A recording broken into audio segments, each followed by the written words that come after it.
Good evening and thanks for joining us. The mayor of Houston had a message for his constituents in the nation's fourth largest city today. Please stay off the roads. The warning came as Hurricane Harvey, still classified as a tropical storm, dumped torrential rainfall on the Texas coast along the Gulf of Mexico.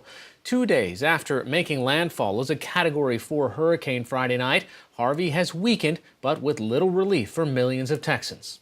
At least 5 deaths are blamed on the storm. An estimated 300,000 Texans are without power today. Parts of southeast Texas expect a cumulative 50 inches of rain, the most ever recorded in the state from one storm. The worst flooding is in Houston, where there have been more than 2,500 rescue calls. Officials predicted catastrophic flooding, and today it came, turning some streets and highways in Houston into rivers and stranding all kinds of vehicles and people. Wading through deep water in search of higher ground, people used inflatable rafts and even air mattresses to get through the floods. In the town of Dickinson, southeast of Houston, this resident described the deluge. It was real rapid. I mean, it just came up. It's like a tsunami almost. Emergency responders in a boat rescued Roxanne Rasmussen along with 2 disabled residents. Just coming, it was up to here. I was out showing everything, trying to get the National Guard to see me because our subdivision. This is a disaster. Rainfall varied across the state's Gulf Coast, but by dawn, Houston had been swamped with more than 11 inches. The total rainfall could double by the time the storm clears in the next few days.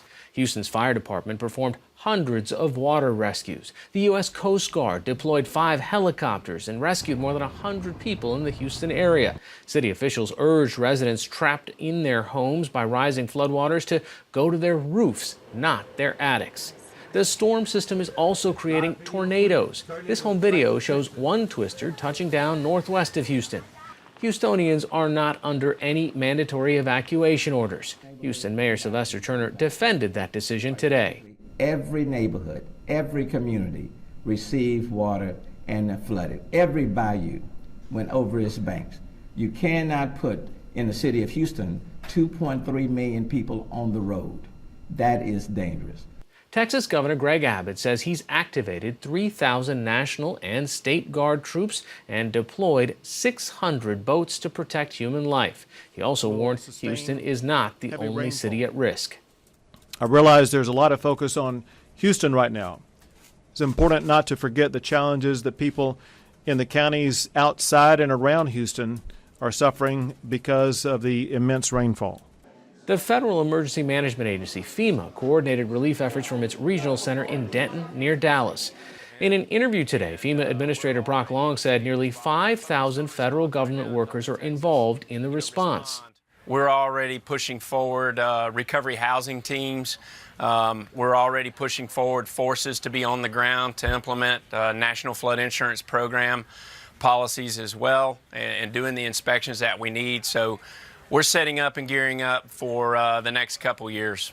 The White House said President Trump again today was monitoring the response from Camp David by video conference with Vice President Pence and cabinet officials. He returned to the White House this afternoon.